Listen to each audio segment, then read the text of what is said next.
The control room buzzed with frantic energy as Captain Elena Brooks surveyed the chaos on the holographic map. Crimson icons blinked out one by one, the last remaining defenses of the Aero Alliance crumbling under the relentless onslaught of the Ravagers.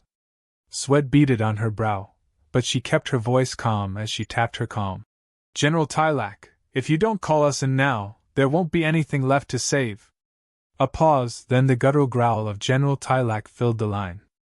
"Humans are a last resort. We are not ready to risk your unpredictable methods."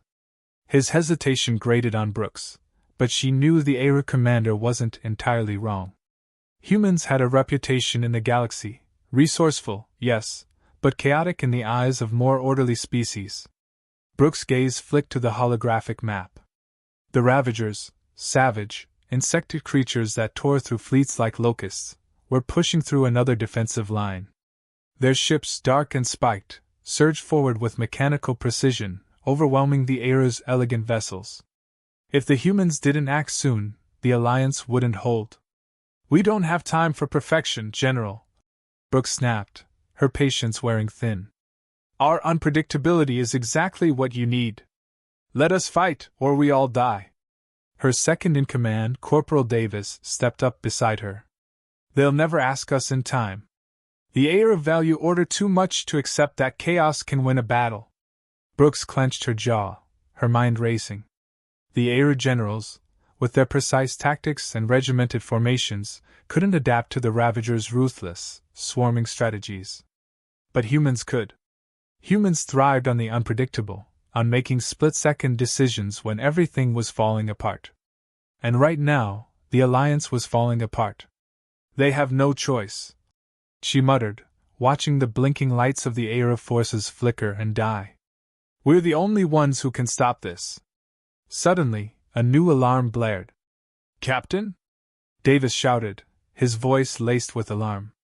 "The Ravagers have broken through Sector 7. Their next target is the main Alliance command ship." Brooks' pulse quickened.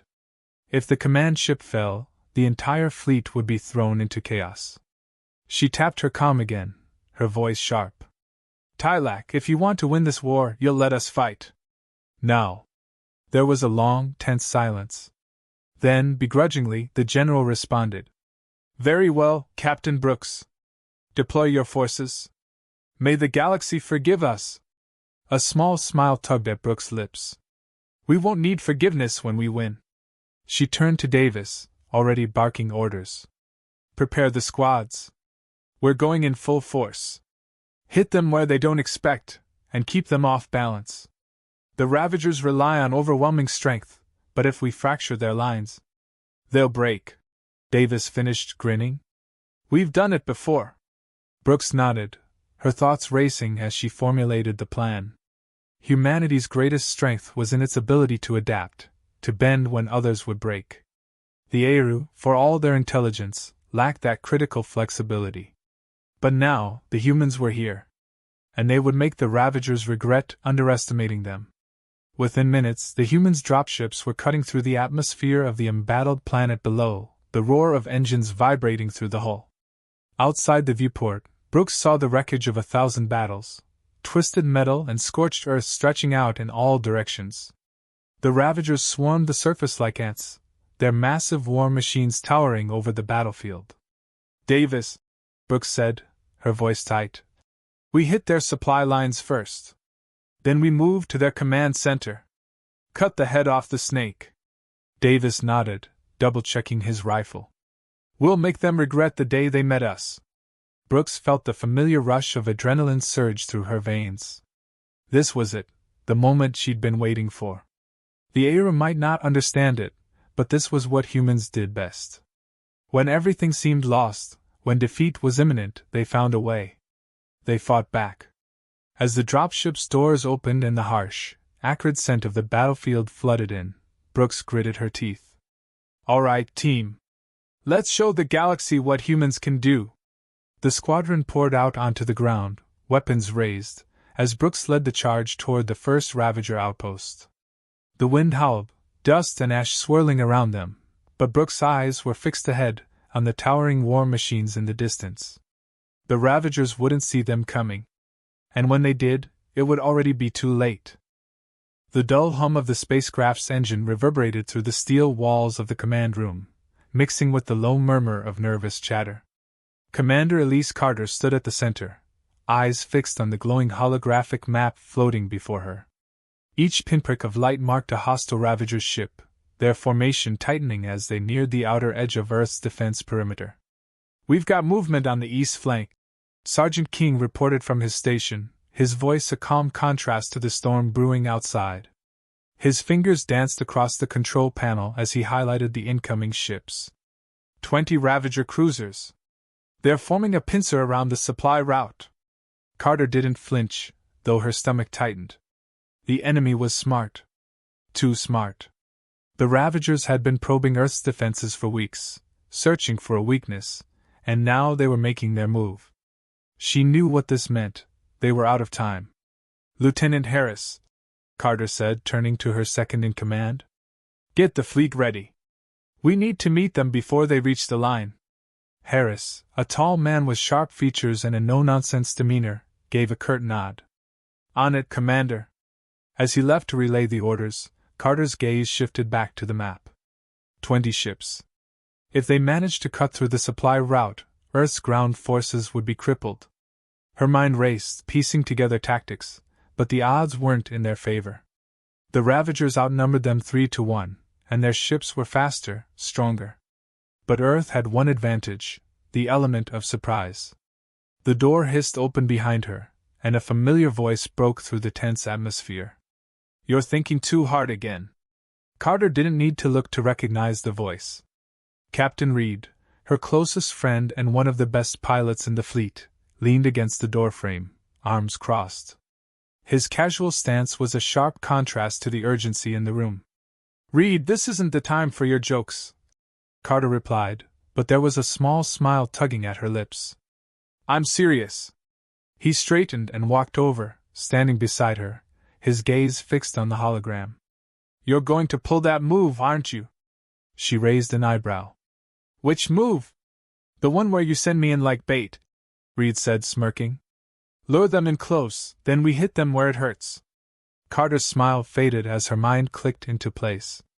It wasn't just a crazy idea, it was their best shot. "You think you can handle it?" Reed's smirk widened. "I was born for it." For a moment, the weight of what she was about to ask him settled between them. She had known Reed since their academy days. They'd fought side by side, saved each other more times than she could count. Asking him to fly into the heart of the Ravager fleet felt like throwing him into a lion's den, but there wasn't any other way. They needed the distraction. "All right," Carter said, steeling herself. "You'll take a small strike team and draw their attention. Keep them focused on you while we send the rest of the fleet around to cut off their escape." "Perfect," Reed said, already moving toward the door. "Let me know when we're ready to roll." "Reed." Carter's voice stopped him. He turned, and for a moment they locked eyes. "Don't get yourself killed out there." He gave her a half-smile, something between confidence and reckless abandon. "No promises." The door slid shut behind him, leaving Carter alone with the weight of her decision.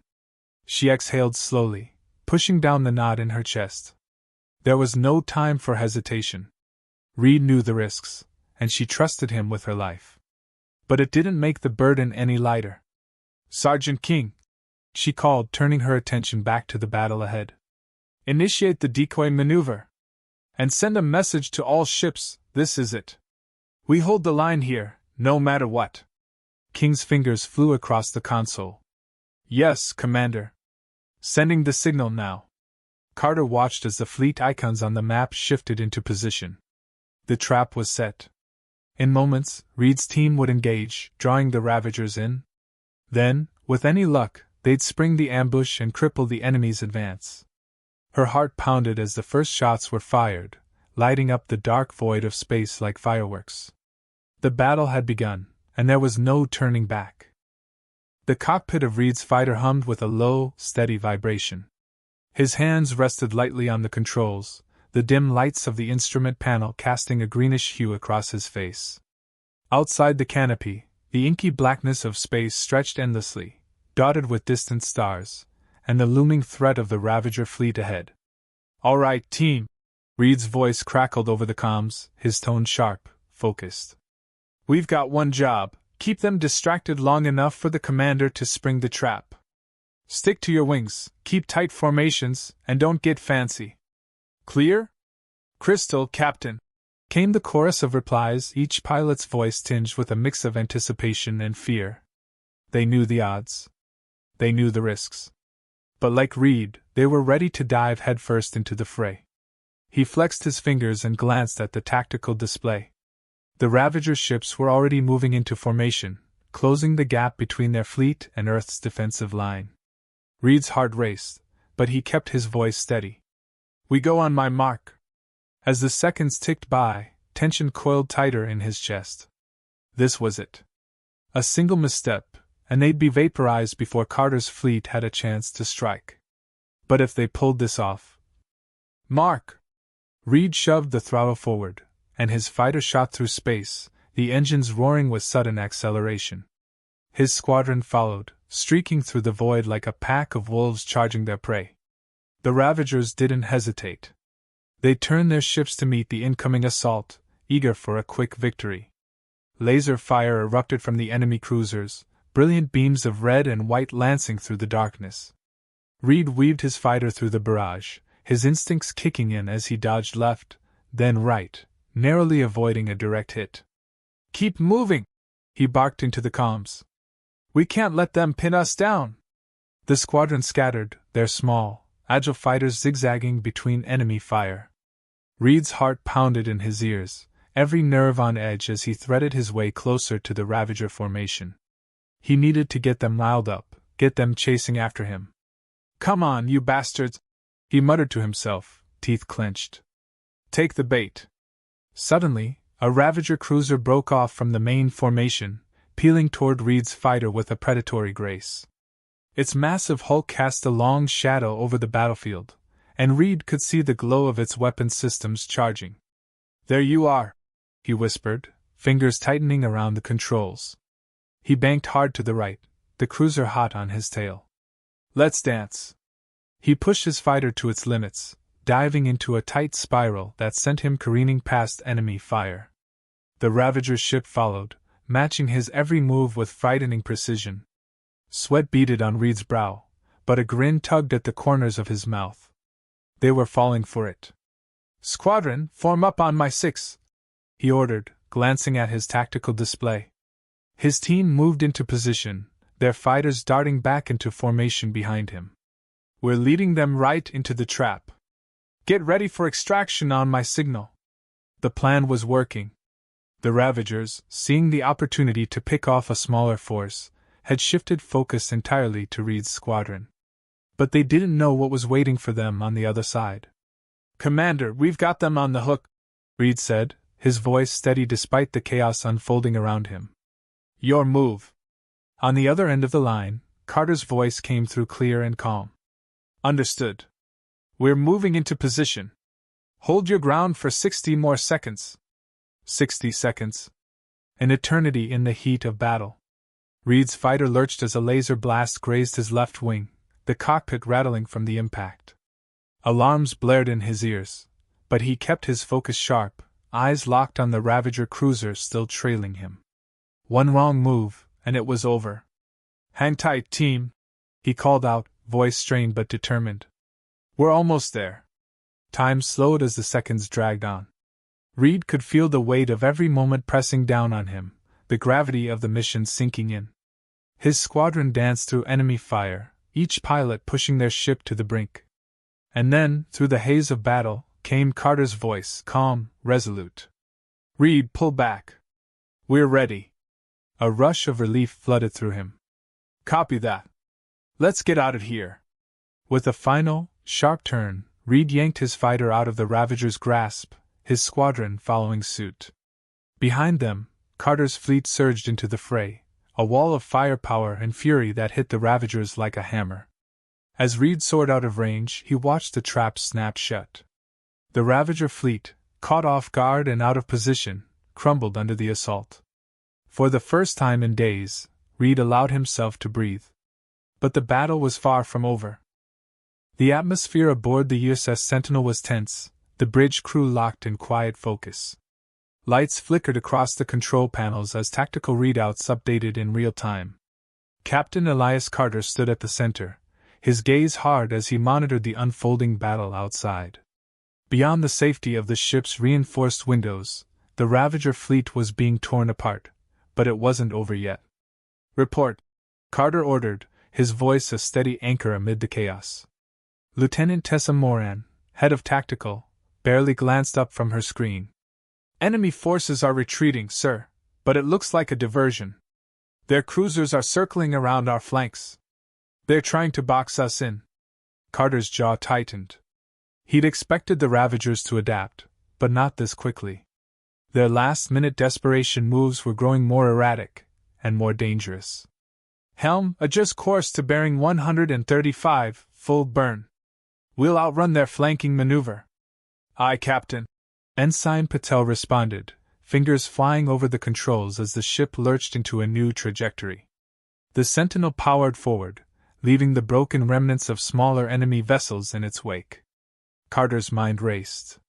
The Ravagers were ruthless and brutal, but predictable, until now. Something had shifted. "Lieutenant," he called to Moran, "what's their flagship status?" Moran's brow furrowed as she studied her display. "Still at a distance, sir. They're keeping it shielded behind their escort ships, but wait. I'm picking up unusual energy readings." Carter stepped closer, his eyes narrowing at the screen. "Unusual how?" "They've activated something big, sir. Energy signatures are off the charts. It's not their usual weapons array." A cold chill gripped the captain's spine. "Could it be a planet killer?" "It's possible. But whatever it is, they're charging it up fast." Moran's voice was taut with tension. "Damn," Carter muttered under his breath. They'd come too far to be blindsided now. His mind raced for a solution. If the Ravagers unleashed whatever doomsday weapon they were priming, Earth and its defenses might not survive. "Captain, they'll fire in 2 minutes tops," Moran warned, her tone grim. Carter clenched his fists. "We can't wait for them to make the first move." "Sir," Patel chimed in, his face pale. "We've got heavy debris from the initial assault scattering all over the battlefield. It's affecting our maneuverability." Carter glanced at the view screen. Clouds of wreckage, from both Ravager and human vessels, drifted across space like deadly shrapnel. Navigating through it would be dangerous, but it was their only shot at positioning within range to strike. An idea began to form. "Tessa," Carter called, "prepare a full salvo of torpedoes, and target the debris."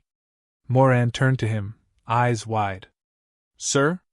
You want to detonate the debris?" Carter nodded, his expression set. "It'll scatter their formation, disrupt whatever they're trying to activate. We'll use the chaos to get close to their flagship and take it out." The crew exchanged uneasy glances. It was a high-risk gambit. But hesitation wasn't an option. They were out of time. "Do it," Carter ordered, his voice brooking no argument. "Prepping torpedoes now, Captain," Moran replied, her fingers flying across her console. Seconds ticked by, each one heavier than the last. The Ravagers continued their ominous buildup of energy, their ships holding position like predators ready to pounce. The tension was palpable. "Torpedoes locked and ready," Moran announced. Carter took a deep breath. "Fire!" The Sentinel shuddered as a volley of torpedoes launched from its bays, streaking through the wreckage-strewn field toward their scattered targets. The bridge went quiet as everyone watched the view screen, waiting for the result. Then impact. A series of explosions rocked the debris, sending shockwaves across the battlefield. Broken pieces of metal and ruined hulls spun out of control, crashing into Ravager ships. The enemy formation splintered, their focus momentarily shattered. "Now!" Carter barked. "Full speed ahead! Target the flagship!" Patel slammed the throttle, and the Sentinel surged forward. They weaved through the chaos of debris and floundering Ravager ships, their trajectory set on the enemy flagship. "Energy readings spiking on the flagship, Captain," Moran shouted over the roar of the engines. Carter's heart pounded. Divert all power to shields. Prepare to fire on my command. The Sentinel cut through the debris field, closing in on the Ravager flagship. The energy buildup on the enemy vessel reached critical levels. Captain, they're about to fire! Carter commanded. The Sentinel unleashed its weapons in a brilliant burst, targeting the heart of the Ravager flagship. For a moment, everything was silent, then a blinding explosion consumed the enemy ship, its devastating weapon never unleashed. The bridge erupted in cheers, but Carter remained stoic, his gaze still locked on the view screen. The battle wasn't over yet. And neither was the war.